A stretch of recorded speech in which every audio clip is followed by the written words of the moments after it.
Crystal structure are crystallography అన్నమాట. మీకున్న very, very, very easy unit అన్నమాట.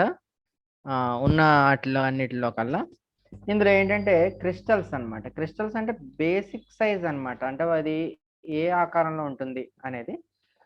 ఇందులో మెటీరియల్స్ వచ్చి సాలిడ్ మెటీరియల్స్‌ని బ్రాడ్‌గా క్లాసిఫై చేస్తారమ్మా. 2 రకాలన్నమాట. క్రిస్టలైన్ సాలిడ్స్, అమార్ఫస్ సాలిడ్స్ అన్నమాట. క్రిస్టలైన్ సాలిడ్స్ అంటే ఎట్లా ఉంటాయంటే రెగ్యులర్‌గా ఉంటాయన్నమాట. రెగ్యులర్ అంటే ఇప్పుడు సపోజ్ షుగర్, పంచదార చూడండి ఎలా ఉంటుంది రెగ్యులర్‌గా ఉంటుంది. క్యూబిక్ 3 డైమెన్షనల్‌లో క్యూబ్‌లా ఉంటుంది. అదే మామూలు ఉప్పు చూడండి ఎలా ఉంటది ఇర్రెగ్యులర్‌గా ఉంటుంది. సో, లైక్ దట్ అలా ఏంటంటే రెగ్యులర్ అరేంజ్‌మెంట్ ఆఫ్ యాటమ్స్ ఇవన్నీ ఉంటే గనక క్రిస్టలైన్ సాలిడ్స్ అంటారు. ఇర్రెగ్యులర్ అరేంజ్‌మెంట్‌గా ఉంటేనేమో అమార్ఫస్ సాలిడ్స్ అంటారు.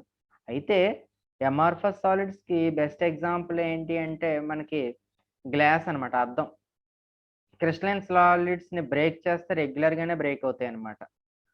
అలాగే అమార్ఫస్‌ని గనుక బ్రేక్ చేస్తే ఇష్టం వచ్చినట్టు బ్రేక్ అవుతాయన్నమాట. సో, కాబట్టి అమార్ఫస్‌కి బెస్ట్ ఎగ్జాంపుల్ ఏంటంటే ఎంత సాఫ్ట్‌గా, సాలిడ్‌లా, క్రిస్టల్‌లా కనిపించినా కూడా అద్దం కూడా మనకి ఇర్రెగ్యులర్‌గా పగులుతుంది కాబట్టి అమార్ఫస్ అన్నమాట. కొన్ని వెహికల్ అద్దాలు ఉంటాయి చూసారా? వాటికి మాత్రం కొంచెం క్రిస్టలైన్ టైప్‌లో అంటే ప్రమాదం లేకుండా బాల్స్‌లా పగిలేలాగా తయారు చేస్తారన్నమాట. ఓకే. ఇంక దీంట్లో డెఫినిషన్స్ అమ్మ. వెరీ, వెరీ ఇంపార్టెంట్ మీకివి. ఇవి అడిగి అంటే అన్ని చదవకపోతే దొరికేస్తారు మీరు. ఇక్కడ space lattice or crystal lattice అన్నమాట. జనరల్ డెఫినిషన్ ఇది. Space lattice is defined as an array of lattice points in space such that environment about point is same. It is also defined as an infinite three-dimensional array of points showing how atoms are arranged in crystal. ఇక్కడ array అనే wording వాడారమ్మా ఇక్కడ మీకు array అంటే అక్కడ ఏంటంటే ఒకేలాంటివని అన్నమాట. మీరు కంప్యూటర్స్‌లో use చేస్తారు array అనేది. అంటే అక్కడ ఏంటి మీరు అరే ఎంత నెంబర్ అయినా తీసుకోవచ్చు. 0-10 తీసుకోవచ్చు. 0-99 తీసుకోవచ్చు. 0-100 కాకపోతే ఏదో ఏ ఆఫ్ 0 అలా తీసుకున్నప్పుడు ఏంటంటే అన్నీ ఒకటే డేటా టైప్ ఉంటాయన్నమాట. ఐదర్ మీరు ఏది చూస్ చేసుకుంటే అది. ఇంటీజర్ అయితే ఇంటీజర్, ఫ్లోట్ అయితే ఫ్లోట్ అట్లా తీసుకుంటారు. రిపీట్ అయ్యేవన్నమాట. ఇక్కడ కూడా అలాగే ఉంటుందన్నమాట. కాబట్టి మీరు ఇలా అరేంజ్‌మెంట్ చాలా రెగ్యులర్‌గా ఉంటదన్నమాట ఈ టైప్‌లో. గ్యాప్ ఏ ఐటెమ్ దగ్గర మీరు నిలబడి చూసినా గ్యాప్ ఇది ఇంతే డిస్టెన్స్, ఇది ఇంతే డిస్టెన్స్ ఇలాగే ఉంటుందన్నమాట. ఇలా infinity number of arrangement of atoms 3 డైమెన్షన్స్‌లో ఉంటే, మనం ఎక్కడి నుంచి ఉన్నామో కూడా తెలీదు మనకు. ఎందుకంటే నైబరింగ్ సేమ్ ఒకేలా ఉంటాయన్నమాట. ఆ చేంజ్ తెలియకుండా ఉంటుందన్నమాట place. Okay. Next basis. Basis అంటే ఏంటంటే group of identical atoms or molecules in composition is called basis or pattern. ఇక్కడ బేసిస్ అంటే ఏంటి ఒకేలాంటి మాలిక్యూల్స్ అన్నమాట. బేసిస్ అంటే డిజైన్ అన్నమాట. ప్యాటర్న్ అంటే ఏంటి డిజైన్ అని. అంటే ఇప్పుడు ఇలా అరేంజ్‌మెంట్ అయి ఉన్నాయనుకోండి ఆటమ్స్ ఈ టైప్‌లో. లేదా ఇలా అరేంజ్‌మెంట్ అవ్వచ్చు అన్నీ కూడా. రిపీట్ అవ్వడం అన్నమాట. సేమ్ ఇదే ఈ టైప్‌లో. లేతే ఇలా డైమండ్ షేప్‌తో ఇట్లా రిపీట్ అవ్వడం. లేతే ఇలాగో ట్రయాంగిల్ వచ్చింది. ఇలాగో ట్రయాంగిల్ వచ్చింది. మళ్ళీ ఇక్కడ ఇంకో 2 డాట్స్ పెట్టానంటే ఇంకో ట్రయాంగిల్ వచ్చేస్తుంది ఇక్కడ. అలాగని 4 ఆటమ్స్ నేను కన్సిడర్ చేయగానే ఏమైపోతుంది ఇక్కడ? ఇదో డైమండ్ షేప్ వచ్చేస్తుంది. సో, ప్యాటర్న్ అన్నమాట. డిజైన్ అన్నమాట ఇలా. ఇక్కడ మామూలు స్క్వేర్‌లా వచ్చింది. సో, కాబట్టి దీన్ని ఐడెంటికల్‌గా ఉండాలి. ఒకేలా ఉండాలన్నమాట అన్నీ. అంటే నేను వేసినట్టు కాకుండా ఒకేలా పాయింట్స్ సేమ్ డైమెన్షన్‌లో ఉంటే వాటిని బేసిస్ అని అంటారన్నమాట. ఆ టైప్‌లో.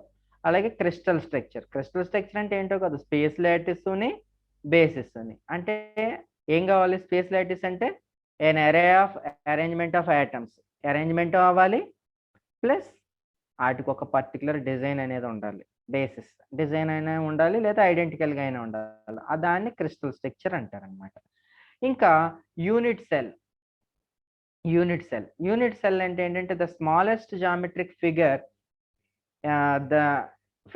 the repetition of which in 3 dimension will give the actual crystal structure. It possesses all the characteristics properties of the crystal. అంటే మీరు ఒక సాల్ట్ గాని ఏదో సంథింగ్ షుగర్ గాని ఎనీ క్రిస్టల్ ఒక మెటీరియల్ తీసుకున్నారు. తీసుకొని దాన్ని స్మాల్ బాగా చిన్న పీసెస్ దాకా చేసేసిన తర్వాత ఒక ఆకారం ఇంకా మీరు అంతకన్నా ఫర్దర్‌గా దాన్ని సబ్ డివైడ్ చేయలేరనమాట. దాన్నే యూనిట్ సెల్ అంటాం. ఆ యూనిట్ సెల్లే 3 డైమెన్షన్స్‌లో రిపీట్ అయితే మనకి వచ్చేదే మొత్తం ఒక ఆబ్జెక్ట్ అన్నమాట. ఓకే. అది. అలాగే primitive cell. Primitive cell is defined as a unit cell. Primitive గుర్తుపెట్టుకోండి ఇది చాలా ఇంపార్టెంట్. ప్రిమిటివ్ అనేది యూనిట్ సెల్ అన్నమాట. Which contains lattice points at corners only. Such cell contains effectively 1 lattice point per unit cell. దాన్నే primitive cell అని అంటారన్నమాట. అంటే ఇక్కడ ఈ టైప్ అన్నమాట. క్రిస్టల్స్ ఈ టైప్‌లో. అంటే ఇది. ఈ మధ్యలో రౌండ్ ఉంది చూడండి. ఇది ఉండదు. ఇది. అంటే ఇది నేను ఎఫ్‌సిసి అని పెట్టాను ప్రాబ్లమ్స్‌కనమాట. మనకేంటంటే సింపుల్ క్యూబిక్ తీసుకుంటే ఏంటంటే ఎటువంటిది ఉండదు. ఓన్లీ ఈ 1/4, 1/8 పీసెస్ ఉన్నాయి కదా! 8 సైడ్స్ ఉంటాయన్నమాట అట్లా. ఇలా చూడండి ఇవి. ఆ లోపలున్న బాల్ లాంటిది ఉండదు. ఇవే ఉంటాయన్నమాట. సో, దాన్ని ప్రిమిటివ్ అని అంటారు.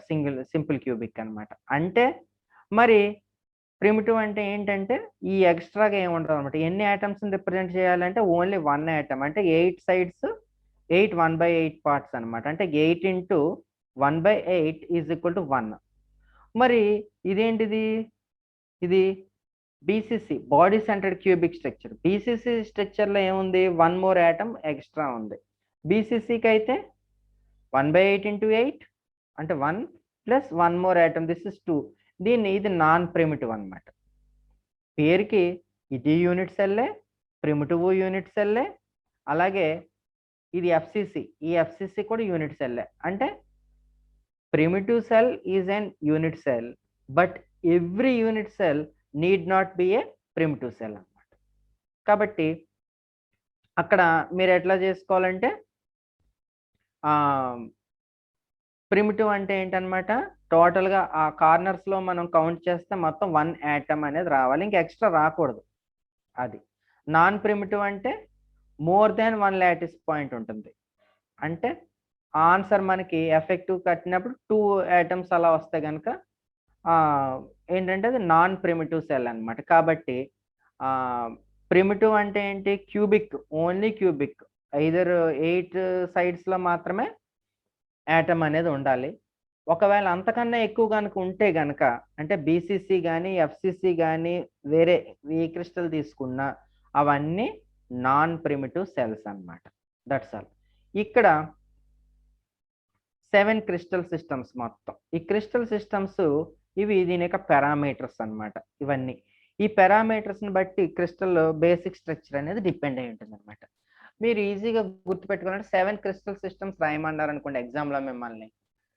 సిటీఓ ఆర్ హెచ్ఎంటీ అని రాసేయండి. ఫస్ట్ లెటర్స్ అన్నమాట. సిటీఓ ఇది సిస్టమ్ కదా! CTO or HMT. That's all.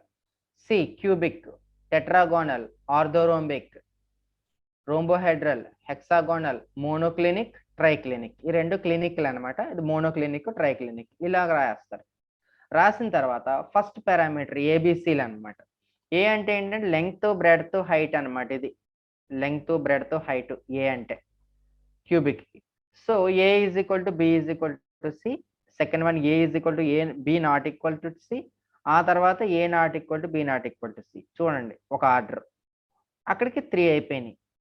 మళ్ళీ 3ని రిపీట్ చేయండి ఇక్కడ. ఈ టేబుల్. అలాగని ఇవి ఇష్టం వచ్చినట్టు రాస్తానంటే కుదరదు. ఈ ఆర్డర్‌లో రాసినప్పుడే కుదురుతుంది ఇది.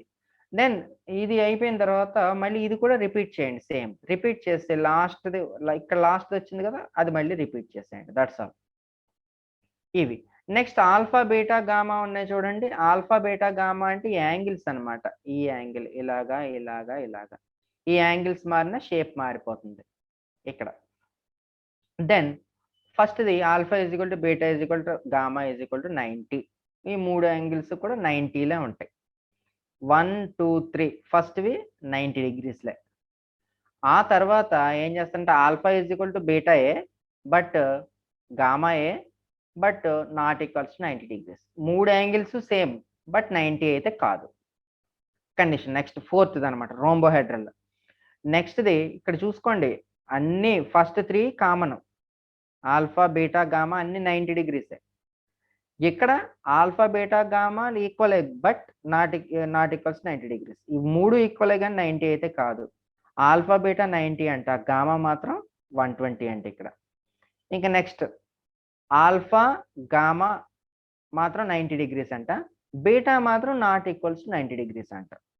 ఇంకా లాస్ట్ తీసుకుంటే ఏంటంటే ఏది ఈక్వల్ కాదు. ఆల్ఫా యాంగిల్ ఒకటి, బీటా యాంగిల్ ఒకటి, గామా యాంగిల్ ఒకటి, అది 90 అయితే కాదు.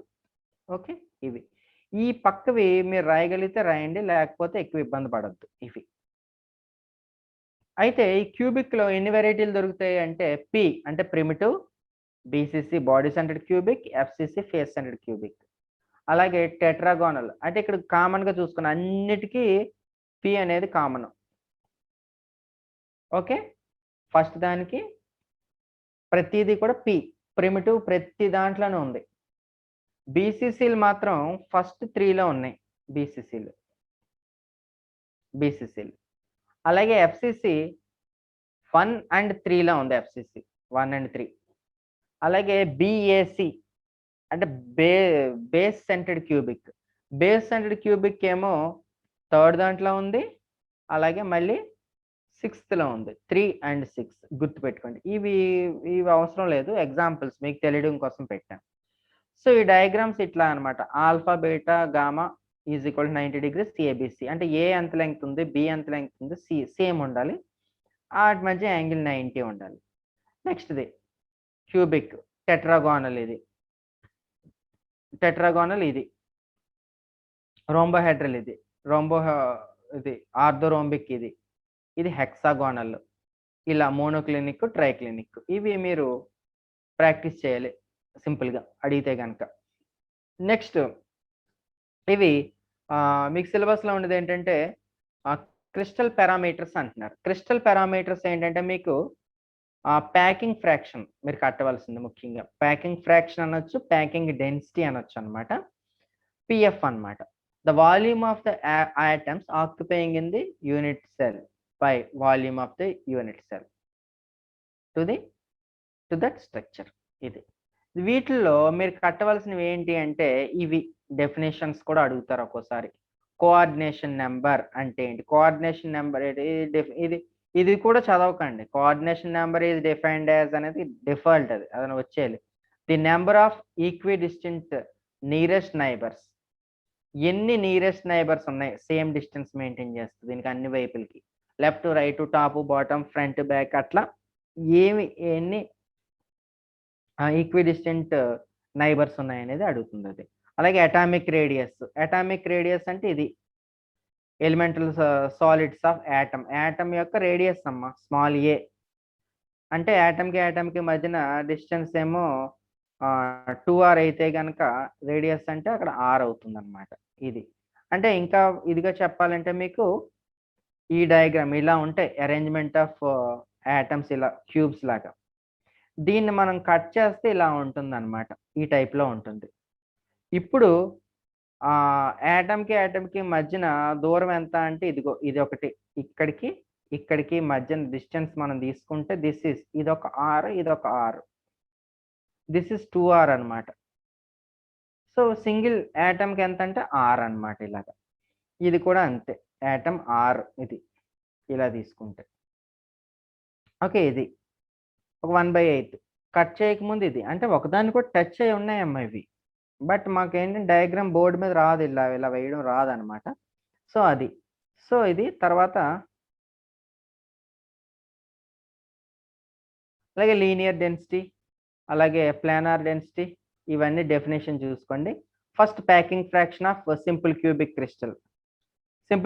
క్రిస్టల్ తీసుకుంటే ఇలా ఉన్నాయి. సింపుల్ క్యూబిక్లో 4 యాటమ్స్ ఇటు, 4 యాటమ్స్ అటు పక్కన ఉన్నాయి. ఈ యాటమ్స్ మిడ్ టు మిడ్ ఎంత ఏ అంటే లాటిస్ ఇది అనమాట. ఇది దెన్ ఇలా తీసుకుంటే ఇప్పుడు మనం దీనికి ఏం కట్టాలి, మనం ఇవన్నీ పారామీటర్స్ కట్టాలి, కోఆర్డినేషన్ నెంబర్ ఇవన్నీ కట్టాలి, అది చెప్పాను. అలాగే చూడండి ఇక్కడ దీంట్లో first radius of r is equal to a/2, then a is equal to 2r. Volume of each atom వచ్చి 4/3 πr³ ఈచ్ యాటమ్. అంటే ఇక్కడ యాటమ్ వైజ్ చెప్పాలి, ఈ బాక్స్ వైజ్ చెప్పాలి. ఇప్పుడు ఇదే 2 యాటమ్స్ మధ్యన ఇలా 4 యాటమ్స్ మధ్యన ఇలాగో బాక్స్ వస్తుంది, ఇంకో 4 ఐటమ్స్ వస్తే ఇంకో బాక్స్ వస్తుంది. ఆ దాన్ని 3 డైమెన్షన్‌లో చూస్తే ఇది అవుతుందన్నమాట. అంటే ఇక్కడ ఇలా ఓ యాటము, ఇలా ఓ యాటము, ఇలాగొక యాటమ్, ఇలాగ అన్నీ ఒకదానికొకటి టచ్ అయ్యి ఉన్నాయన్నమాట ఇవి. ఇలాగ. అదే ఇది. ఈటి మధ్యది గ్యాప్. దీని మధ్యన గ్యాప్ ఏ అయితే, ఈ యాటమ్ యొక్క రేడియస్ ఇది. ఈ రెండిటి మధ్య గ్యాప్ ఏ. అంటే ఎడ్జ్ అన్నమాట ఇది. ఈ mid point of first atom to mid point of next atom A. కాబట్టి ఇది 6. కాబట్టి ఏ ఈజ్ ఈక్వల్ టు 2r అయింది ఇక్కడ. అదే అలా అయిందన్నమాట ఇది. దెన్ ఇది తీసుకుంటారు 4/3 πr3. ఇక్కడ ప్యాకింగ్ ఫ్రాక్షన్ కడతాం మనం. ప్యాకింగ్ ఫ్రాక్షన్ అంటే V/V. Volume of the atoms in the unit cell divided by volume of the unit cell. మరి ఫస్ట్‌ది వచ్చి మనకి ఏంటది simple cubic or primitive crystal కాబట్టి ఎన్ని ఆటమ్స్ ఉంటాయి దీంట్లో అంటే ఓన్లీ 1 ఆటమ్ ఉంటుంది. ఎందుకంటే 1/8 × 8. 1/8 × 8 ఈజ్ ఈక్వల్ టు 1 ఆటమ్. కాబట్టి వాల్యూమ్ ఆఫ్ ఈచ్ ఆటమ్ వచ్చి 4/3 πr3. So 1 × 4/3 πr3 divided by volume of the unit cell. Volume of the unit cell ఎంత? ఇదిగో volume of the unit cell అంటే A³ అన్నమాట. ఏ అంటే ఎంత? 2r. 2r అంటే 2³ అంటే 8. r³ ఇది. దెన్ ఇంత వచ్చింది. ఇది కడితే 5/6. 5/6 వాల్యూ ఎంతో కట్టండి. 3.14/6 ఎంత వచ్చింది? 0.52 అంటే 52%. అంటే ఈ మధ్యన గ్యాప్ అంటే ఇదిగో ఈ షేప్‌లో వచ్చింది చూడండి ఒక గ్యాప్ ఇలాగా 8 ఆటమ్స్ ఉన్నప్పుడు వస్తుందన్నమాట గ్యాప్. ఇటువంటి గ్యాప్స్ అన్నీ మనం కౌంట్ చేస్తే ఎంత ఎంప్టీ స్పేస్ ఉంటుంది అంటే ఈ బాక్స్‌కి సంబంధించి ఈ ఆటమ్స్ తీసుకుంటే మనకి ఒక ఆటమ్‌లో ఎంత ఆక్యుపై చేస్తుంది ఆ బాక్స్‌లో? 52% ఆక్యుపై చేస్తుంది. రిమైనింగ్ 48% ఎంప్టీ స్పేస్ అన్నమాట. ఇంకా next packing fraction of body centred cubic structure BCC. దీనికి కూడా ప్యాకింగ్ ఫ్యాక్టర్ కట్టాలి. ప్యాకింగ్ ఫ్యాక్టర్ కట్టాలంటే ఇలా తీసుకున్నాం యాటమ్ ఇది. ఇందా చూపించినట్టే బాడీ సెంటర్డ్ ఇక్కడ ఒక యాటమ్ ఉంది, ఇక్కడ ఒక యాటమ్ ఉంది, ఇక్కడ ఒక 3 యాటమ్స్ ఉన్నాయి. ఈ 3 యాటమ్స్‌ని మనం తీసుకుంటే దీని యొక్క ఎంత ఆక్యుపేషన్ ఆఫ్ యాటమ్స్ చేసినాయి బాక్స్‌లో ఈ క్యూబ్ దీన్ని ఎంత ఎంప్టీ స్పేస్ ఉందనేది చూస్తాం మనం. సో ఇలా చూస్తే ఇక్కడ ట్రయాంగిల్ ABC ఇది ఇక్కడ తీసుకున్నట్టు. కాకపోతే ఇక్కడ ఇది కలపాలి ఇక్కడ మనం దీనికి ఇలా కలపాలి ఇక్కడ. అప్పుడు ట్రయాంగిల్ ABC అవుతుంది. ABC అవుతుంటే మనం AC² ఇది AC². హైపాటెన్యూస్ square is equal to side square plus side square. ఇదొక ఏ. ఎందుకంటే క్యూబిక్కే తీసుకున్నాను నేను. ఎందుకంటే లెంగ్త్ ఎంత ఉందో బ్రెడ్త్ అంతే ఉంటుందో అంతే హైట్ ఉంటుందన్నమాట ఇది. Then AC² is equal to 2A² తీసుకున్నాను. ఇప్పుడు మళ్ళీ ఇంకో ట్రయాంగిల్ తీసుకోండి. ACD ఇలా. ACD ఈ పై ట్రయాంగిల్ తీసుకోండి హైట్‌కి సంబంధించి. మళ్ళీ దీనికి కూడా పైథాగరస్ థియరమే. AD² is equal to AC² plus CD² ఇది. దెన్ AC² అంటే ఎంత? 2A². ఇక్కడేమో A². ఇది 3A². ఇది ఈక్వేషన్ 1. Then from diagram. ఇప్పుడు డయాగ్రామ్ చూడండి. డయాగ్రామ్ చూడగానే ఏమవుతుంది? ఇదేమో డయామీటర్ ఆఫ్ ది ఆటమ్. అంటే ఇక్కడ 2r అవుతుంది. మరి దీంట్లో సగం కాబట్టి ఇది 6, ఇది 6. దెన్ ఇప్పుడు ఏమవుతుంది? AD అంటే ఎంత అనమాట ఇక్కడ మనకి? AD అంటే 4r. ఇదిగో AD. ఇలా మెజర్ చేద్దాం. ఈసారి ఆటమ్స్‌ని కన్సిడర్ చేద్దాం. ఇక్కడ ఓన్లీ ఈ సైడ్స్‌ని కన్సిడర్ చేసాం ఇందాక. ఇప్పుడు ఆటమ్స్‌ని కన్సిడర్ చేస్తే టోటల్ లెంగ్త్ అంటే 4r అన్నమాట. ఈ 4rని AD² అంటే 4r². ఇప్పుడు 4r² పెట్టి ఈజ్ ఈక్వల్ టు 3A²కి ఈక్వల్ చేసాం. చేసిన తర్వాత r ఈజ్ ఈక్వల్ టు ఎంత? లేకపోతే 2r ఈజ్ ఈక్వల్ టు ఎంత? 2r కట్టండి ఇక్కడ. ఈ వాల్యూ వచ్చింది. నైబరింగ్ డిస్టెన్స్ అన్నమాట 2r. నియరెస్ట్ నైబరింగ్ డిస్టెన్స్ అంటారు అది. దట్ ఈస్ కాబట్టి బోర్డ్ మీద చెప్పినప్పుడు మీకేమో నేను నీట్‌గా వేసి చెప్పాను. కోఆర్డినేషన్ నెంబరు, అలాగే లాటిస్ కాన్స్టెంట్, నైబరింగ్ డిస్టెన్స్ ఇట్లా చెప్పాను. అవన్నమాట ఇవి. Then the number of atoms per unit cell. టోటల్‌గా ఎన్ని ఆటమ్స్ ఉన్నాయి అని అంటే ఏంటిది? BCC మీకు ఎక్కడ ఉందంటే ఇది బాడీ సెంటర్డ్ క్యూబిక్ అంటే ఇది. ఎన్ని ఉన్నాయి ఆటమ్స్ ఇక్కడ? 1/8 1/8 1/8 1/8 మళ్ళీ ఒక 3 మొత్తం 4 ఉన్నాయి. మొత్తం ఈ యొక్క 4 ఈ యొక్క 4 టోటల్‌గా 8 ఉన్నాయి. 8 1/8 పార్ట్స్ ఉన్నాయి. అలాగే ఫుల్ యాటమ్ అనేది మధ్యలో ఉంది ఒకటి. సో, కాబట్టి టోటల్ నంబర్ ఆఫ్ యాటమ్స్ ఎంత వస్తున్నాయి ఇక్కడ? 2 యాటమ్స్ వస్తున్నాయి అన్నమాట. ఈ 2 యాటమ్స్ వచ్చినప్పుడు మీరు అది ఎంత వేస్తారు అప్పుడు? దిస్ ఇస్ 2 వేశారు ఇక్కడ. దెన్ ఇప్పుడు packing fraction volume of the atoms in the unit cell ఏంటంటే 2 atoms into 4/3 pi r cube అంటే 8/3 పై ఆర్ క్యూబ్ ఇది. నెక్స్ట్ ఇప్పుడు volume of the unit cell. Volume of the unit cell ఎంత? A is equal to A cube. A length breadth height ఇదొక A ఇదొక ఏ ఇది కూడా ఏనే. సో కాబట్టి ఏ క్యూబ్. ఏ క్యూబ్ అంటే ఏంటి? ఏ అంటే ఇక్కడ A cube that is equal to 4r/√3 దీని నుంచి వచ్చింది ఇదిగో. 2r is equal to √3/2 into A. Then A is equal to 2 into 2 4r/√3 దీని నుంచి ఏ కట్టాం. ఇదిగో ఇది ఏ దీని నుంచి కట్టాం. దెన్ దీనిలో సబ్స్టిట్యూట్ చేస్తారు. సబ్స్టిట్యూట్ చేస్తే మనకి ఎంత వస్తుందంటే ఆన్సర్ 68 0.68 వస్తుంది. 68%. ఎగ్జాంపుల్స్ ఇవి. Packing fraction of face centred cubic FCC తీసుకున్నప్పుడు ఇదిగో ఒక సైడ్ తీసుకున్నారు, ఒక్క ఫేసే తీసుకున్నారు. దెన్ ఇక్కడ కూడా పైథాగరస్ థియరమే ఏబిసి తీసుకున్నారు. AC square is equal to AB square plus BC square ఏదైనా ఏనే, ఇది కూడా ఏనే. ఇక్కడ 3 ఆటమ్స్ వరుసగా ఉన్నాయి కాబట్టి దిస్ ఇస్ ఆర్, ఇదేమో 2r హాఫ్ కాబట్టి ఇక్కడ 1/4 గట్ R. Then AC square is equal to AB అన్న బీసీ అన్న ఏఏ కాబట్టి 2a స్క్వేర్. డయాగ్రామ్ ప్రకారం ఏసీ ఎంత అవుతుందంటే 4r, r plus 2r plus r 4r. AC square ఇది 4r స్క్వేర్. ఇది సెకండ్ ఈక్వేషన్. ఇప్పుడు ఏం చేద్దాం? ఈ ఈక్వేషన్ ఈక్వేట్ చేస్తాం అనుకోండి. 4r square is equal to 2a square అవుతుంది. Then 4r is equal to ఇలా కట్టి మీరు ఏం కట్టాలి? 2r కట్టాలి చివరికి. 2r కడితే a/√2. దీని నుంచి ఏ కూడా కట్టచ్చు మీరు. A is equal to 2√2 into r. ఇది. ఇప్పుడు మన number of atoms per unit cell ఎన్ని యాటమ్స్ ఉన్నాయి ఏంటిది? ఎఫ్సిసి కూడా కౌంట్ చేసేద్దాం. ఇక్కడ ఉందిగా ఫేస్ సెంటర్డ్ క్యూబిక్ స్ట్రక్చర్ ఇది. Sorry FCC face centred cubic structure ఇది. ఇక్కడ ఈ 1 2 3 4 ఉన్నాయి. ఆ బ్యాక్ సైడ్ కూడా 1 2 3 4 ఉన్నాయి. కాబట్టి ఎంత ఒక్కొక్క పార్ట్? 1/8 అంటే 1/8 ఇంటూ 8 ఈజ్ ఈక్వల్ టు 1. అది కాకుండా ఎన్ని ఫేస్లు ఉంటాయి దీనికి? 6 ఫేసెస్ ఉంటాయి. ఇదొక ఫేస్ ఇదొక ఫేస్ అంటే ఇది ఫ్రంట్ అంటే బ్యాక్ ఫేస్ ఉందన్నమాట. ఇది టాప్ ఫేస్ అంటే బాటమ్ ఇంకొకటి ఉంది. దిస్ ఈజ్ రైట్ సైడ్ అంటే లెఫ్ట్ సైడ్ ఇంకో ఫేస్ ఉంది. ఓవరాల్గా మనకి 6 ఫేసెస్ ఉన్నాయి. ఆ 6 ఫేసెస్లో ఎంత పార్ట్ ఉంది అంటే హాఫ్ ఉంది. ఇది half into 6 that is equal to 3 అంతే కదా? 3. దెన్ టోటల్ చేయండి దిస్ ప్లస్ దిస్ అంటే 4 యాటమ్స్, 4 లాటిస్ పాయింట్స్ ఉంది. సో కాబట్టి ఇక్కడ 4 లాటిస్ పాయింట్స్ రాస్తాం మనం. సో టోటల్గా 4. This is 4.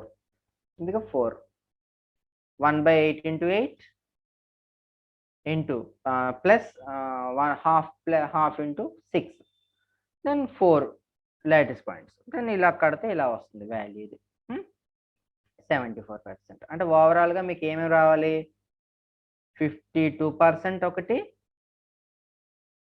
68% ఒకటి, 74% వచ్చి ఈ నెంబర్లో మిస్టేక్ రావడానికి వీల్లేదు. ఇది simple cubic BCC, this is FCC. అంటే 74% ఏమో సెల్ని ఆక్యుపై చేసే యాటమ్స్, రిమైనింగ్ది ఫ్రీ. ఇలా ఈ నెంబర్స్ మాత్రం తప్పు రాకూడదు. ఈ ఫైనల్గా వేసింది ఇది బాక్స్ వేయాలి మీరు నీట్గా. అంటే ఒకవేళ ఈ పైన ఎక్కడైనా చిన్న మిస్టేక్ ఏదైనా వచ్చినా కూడా కొట్టేసి స్ట్రైక్ అవుట్ చేసి మార్చకండి. అది అలా ఉంచేసి నాకు ఫైనల్‌గా ఇక్కడ 74% చూపించండి. 0.74 రావాలి ఇక్కడ. దీని ముందేమో 0.68 రావాలి. ఇది. కాబట్టి SBF, SBF simple cubic, body centred cubic, face centred cubic. Okay. Simple cubic, BCC, FCC ఈ వరుసలో రావాలి. చూసుకోండి. ఓకే. ఇలా కట్టి ఈ వాల్యూస్ చూపించాలి మీరు. ఇది. ఓకే. ఇంకా నెక్స్ట్. అయితే నెక్స్ట్‌ది ఎక్స్‌రే డైఫ్రాక్షన్ అనుకోండి. బట్ క్రిస్టలోగ్రఫీలోనే ఉంచేసారనమాట మిల్లర్ ఇండిసెస్ అనేది. మిల్లర్ ఇండిసెస్ అంటే ఏంటంటే ఒక క్రిస్టల్ ఉంది అంటే ఆ క్రిస్టల్ అనేది ఏంటంటే అరేంజ్‌మెంట్ ఆఫ్ యాటమ్స్. ఇప్పుడు మీరు ఇలా అరేంజ్ అయ్యి ఉన్నాయి. ఇలా అరేంజ్ అయ్యి ఉన్నాయి. ఇలా అరేంజ్ అయ్యి ఉన్నాయి యాటమ్స్. ఇలా అరే ఆఫ్ యాటమ్స్ 3 డైమెన్షన్‌లో అరేంజ్ అయ్యి ఉన్నాయి. అప్పుడు ఏం చేస్తుంది ఇది? This represents a plane. ఇదొక ప్లేన్, ఇదొక ప్లేన్, ఇదొక ప్లేన్. మరి ప్లేన్‌కి మధ్యన ఏముంది? అంటే గ్యాప్ ఉంది. యాటమ్స్ అన్నీ కలిపి ఒక ప్లేన్ అన్నమాట ఇవన్నీ కూడా. లీనియర్‌గా తీసుకొని మళ్ళీ దీని పక్కన ఇంకోటి కొంచెం బయట వైపుకి ఇలా తీసుకుంటే ప్లేన్స్ అన్నమాట ఇవన్నీ కూడా. ప్లేన్స్‌ని రిప్రజెంట్ చేస్తాయి. చేసినప్పుడు ఇది అచ్చం ఎలా ఉంది చూడడానికంటే మనం యూజ్ చేసే గ్రేటింగ్‌లా ఉంది. గ్రేటింగ్‌లో ఏముంటాయి? అబ్‌స్ట్రాకల్స్ ఉంటాయి. మధ్యలో స్పేస్ ఉంటుంది. ఆప్టిక్స్‌లో మనం యూజ్ చేసిన గ్రేటింగ్ టైప్‌లో. కాబట్టి ఏదైనా లైట్ గనక దీని మీద మనం వేస్తే అదేమవుతుందంటే ఏమవుతుంది? డైఫ్రాక్ట్ అవ్వాలన్నమాట. అయితే మరి ఎన్ని ప్లేన్స్ ఉంటాయి? జనరల్‌గా మనకి గ్రేటింగ్‌లో తీసుకుంటే ఎన్ నంబర్ ఆఫ్ ఇవి స్లిట్స్ ఉంటాయి. ఎన్ నంబర్ ఆఫ్ స్లిట్స్ ఉంటాయి. ఎన్ నంబర్ ఆఫ్ స్లిట్స్ అంటే ఎన్ని? మేబీ 1000 ఉండొచ్చు, 500 ఉండొచ్చు. కానీ ఇక్కడ ఎన్ని ఉంటాయంటే స్లిట్స్ అరౌండ్ లాక్స్‌లో ఉంటాయి. 3,00,000, 4,00,000 అట్లా ఉంటాయి. ఒక చిన్న ఎన్ఏసీఎల్ క్రిస్టల్ తీసుకుంటేనే అన్ని ఉంటాయన్నమాట. సో, కాబట్టి మనం ఏం చేస్తాం ఇక్కడ ఆర్డినరీ లైట్ ఇక్కడ పనిచేయదమ్మా. ఏం పని చేస్తుంది? ఓన్లీ, ఓన్లీ ఎక్స్ రేసే పనిచేస్తాయి. వేవ్ లెంగ్త్ చాలా తక్కువ ఉండాలన్నమాట. సో, ఇప్పుడు ప్లేన్స్‌ని ఐడెంటిఫై చేసి ఆ ప్లేన్‌కి ఇండిసెస్ అన్నారు కదా! ఇండెక్సింగ్ చేస్తున్నారన్నమాట. స్టెప్ 1 ఆ ప్లేన్ యొక్క ఇంటర్సెప్ట్ తీసుకోండి ఫస్ట్ ఇక్కడ. ఇంటర్సెప్ట్స్ ఫైండ్ ఔట్ చేయండి. సెకండ్ వన్ ఇంటర్సెప్ట్స్‌ని in fractional coordinators specify the. అలాగే third one take the reciprocal of the intercepts. అలాగే ఇలా తీసుకున్నాం ఇప్పుడు. సపోజ్ ఇలాగా ఒక 3 డైమెన్షనల్ ఇది తీసుకొని this is 0 A 2A 3A 4A ఇలా తీసుకున్నాం. అలాగే this is B 2B 3B 4B. This is C 2C 3C this is 4C ఇలా తీసుకున్నాం. తీసుకొని దీంట్లో మనం ఒక ప్లేన్‌ని కన్సిడర్ చేస్తాం అన్నమాట. కన్సిడర్ చేసినప్పుడు ఇక్కడ ఏదో 4, 1, 2 అని ఉంది. 4 అంటే ఎక్స్, ఇది వై, ఇది జెడ్. ఇదేమో ఎక్స్, ఇది వై, ఇదేమో జెడ్. 4 తీసుకున్నాం ఇలాగా. 4, 1, 2 ఇది. అదే ఇలాగ 4, 1, 2 లేకపోతే ఈ టైప్‌లో ఇలాగ ఒక ప్లేన్‌ని మనం కన్సిడర్ చేస్తే దీని యొక్క క్యారెక్టర్ ఒకలా ఉంటుంది. 4, 1, 2 పీస్ కట్ చేస్తే. ఎందులోంచి? ఇటువంటి క్యూబ్‌లోంచి. అంటే అంత 3 డైమెన్షన్ మేము వేయలేం కాబట్టి చెప్తున్నాను ఈ టైప్‌లో. ఈ టైప్‌లో. అంటే ఎక్స్ యాక్సిస్‌లో 4, వై యాక్సిస్‌లో 2, 1, జెడ్ యాక్సిస్‌లో 2 ఇలా కట్ చేసి ఇలాగ ఓ ప్లేన్ కట్ చేస్తే దీని క్యారెక్టర్స్ ఒకలా ఉంటాయి. అలా కాకుండా 4, 1, 2 కాకుండా ఏదో 2, 4, 4 కట్ చేస్తే ఒకలా ఉంటుంది. 1, 2, 3 కట్ చేస్తే ఒకలా ఉంటుంది. సో, క్యారెక్టర్స్ డిఫరెంట్‌గా ఉంటాయన్నమాట. ఇప్పుడు ఎక్స్, వై, జెడ్. దీన్ని ఏం చేసాం 4, 1, 2 తీస్తే రెసిప్రోకల్ తీసుకున్నాం. రెసిప్రోకల్ తీసుకుంటే ఎంత? 1/4, 1/1, 1/2 ఇచ్చింది. దీనికి ఎల్‌సీఎం ఎంత? 4 కట్టారు. 4 పెట్టి మల్టిప్లై చేస్తే ఎంత వస్తుంది? 1, 4, 2 వచ్చింది. Miller indices ఎంతనమాట? 1, 4, 2 కాబట్టి హెచ్‌కేఎల్. అంటే ఇక్కడ ఇంతకుముందు చెప్పాను నేనిక్కడ. ఈ హెచ్‌కేఎల్ అనేవి ఏం చేస్తున్నాయంటే దీన్ని డివైడ్ చేస్తున్నాయి. అంటే వెక్టర్స్ లాగా ఏదో ఏఐ, బీజే ప్లస్ సీకే మాత్రం చేయట్లేదు. ఇక్కడ ఏం చేస్తున్నాయంటే A/H ఇలాగా, అలాగే B/K, అలాగే C/L ఇన్ని పార్ట్స్ కింద డివైడ్ చేస్తున్నారు. కాబట్టి ఇక్కడ ఏంటంటే ప్లేన్ అనేది పెర్పెండిక్యులర్ గా ఉండాలి. ఇక్కడ ఇవి మిల్లర్ ఇండిసెస్. ఇది ఒకసారి చూసుకోండి, ఇది సింపుల్. ఇక్కడ next distance of separation between successive HKL planes. దీంట్లో కూడా అంతే, క్యూబ్ తీసుకున్నాం, ఇలాగా ఒక ప్లేన్ కింద కట్ చేసాం. ఇది కూడా మీకు యూట్యూబ్ లో దొరుకుతుంది నా వీడియో, అది చూడండి. ఫస్ట్ది మనం కట్ చేస్తే నెక్స్ట్ సెకండ్ ప్లేన్ కూడా ఈజీ అనమాట, మీరు కట్టడం ఈజీగా ఉంటుంది. సో ఇది ఫస్ట్ మనం OA, OB, OC ఇట్లా తీసుకున్నాం. అంటే ఇది కూడా క్యూబే, ఇటువంటి క్యూబే మనం తీసుకుంటాం, ఇటువంటిది క్యూబే మనం తీసుకున్నాం. ఈ క్యూబ్ లో ఏంటంటే మీకు ఇలా ఏదో 3 పాయింట్స్ తీసుకున్నాం ఈ టైప్ లో. మరి మనం ఇక్కడ ఈ ప్లేన్ చూపించలేం కదా ఇలా మనం, అందుకని ఏంటంటే ఇలా సైడ్ కేసు చెప్పాం అనమాట. ఇది ఒకటేమో A X మీద కట్ చేసింది, Y మీద కట్ చేసింది B, Z మీద C అన్నమాట. నేను ఇలా కట్ చేసినప్పుడు వీటిని ఎలా రాసుకుంటాం మనం? OA అంటే A/H. అదే వెక్టర్స్ అనుకోండి, AI BJ ప్లస్ CK అంటాం. ఆ I అనేది మల్టిప్లై చేస్తుంది Aని, బట్ ఇక్కడ ఏంటంటే ఈ HKL అనేవి డివైడ్ చేస్తున్నాయి అనమాట. సో OA అంటే A/H అనమాట. ఇది ఈ గ్యాప్ ఎంత అంటే A/H. లాటిస్ కాన్స్టెంట్ A అంటే డివైడెడ్ బై, అలాగే B కూడా A/K, COC is equal to A/L.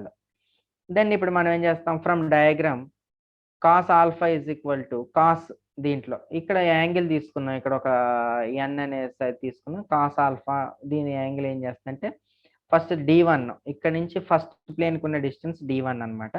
D1/OA ఆల్ఫాతో చేసేది, అలాగే బీటాతో చేసేది D1/OB, D1/OC తర్వాతది. దిస్ ఇస్ OC ఇది. Then cos alpha is equal to, ఇప్పుడు మీరు ఏం చేస్తున్నారు, OAకి బదులు ఏం పెడుతున్నారు, A/H, A/K, A/L ఇందులో సబ్స్టిట్యూట్ చేస్తారు. Then cosines law cos square alpha plus cos square beta plus cos square gamma is equal to 1. So ఇవన్నీ పట్టుకొచ్చి ఇందులో సబ్స్టిట్యూట్ చేస్తారు, ఇంత వచ్చింది. D1 square is equal to A1 square plus A square by this. ఇప్పుడు మళ్ళీ మీరు ఏం చేశారు, సెకండ్ ప్లేన్ అజ్యూమ్ చేసుకున్నారు. ఆల్రెడీ ఫస్ట్ ప్లేన్ ఉంది, ఇప్పుడు సెకండ్ ప్లేన్. ఇందాక OA, OB, OC, ఈసారి OA dash, OB dash, OC dash ఇలా తీసుకున్నారు.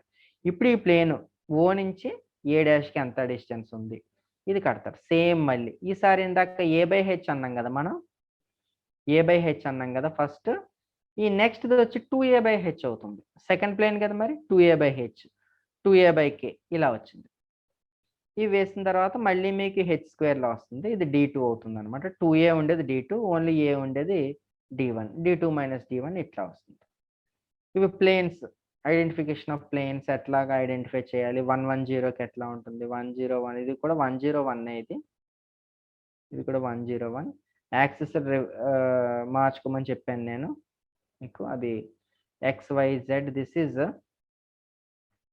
101 ఇది, అలాగే XZ ఇది కూడా 101, ఇది 011, 111 ఈ ప్లేన్, అలాగే ఇది 002 ప్లేన్ ఇది. నెక్స్ట్ ఇలా ప్లేన్స్, అలాగే బ్రాగ్స్ ఈక్వేషన్ అమ్మ, 2D sin θ = tan λ. ఒక క్రిస్టల్ సర్ఫేస్ తీసుకొని దాని మీద ఎక్స్రేస్ పడితే ఇలా బ్యాక్ రిఫ్లెక్ట్ అయినప్పుడు దాని యొక్క పాత్ డిఫరెన్స్ని బట్టి ఫైండ్ అవుట్ చేస్తాం మనం. 2D sin θ వచ్చింది పాత్ డిఫరెన్స్. కానీ ఫర్ బ్రైట్కి ఏం తీసుకుంటే ఫర్ డార్క్కి ఏం తీసుకుంటే n λ, రిఫ్లెక్టెడ్ కాబట్టి డార్క్ తీసుకుంటున్నాం. బట్ ఇక్కడ ఎక్స్రేస్ ఉంటాయి అనమాట, లైట్ ఉన్నట్టు అని ఊహించుకుని మనం చేస్తాం, బట్ ఇక్కడ మనం యూజ్ చేసేది ఎక్స్రేస్ అనమాట. ఓకే, ఇది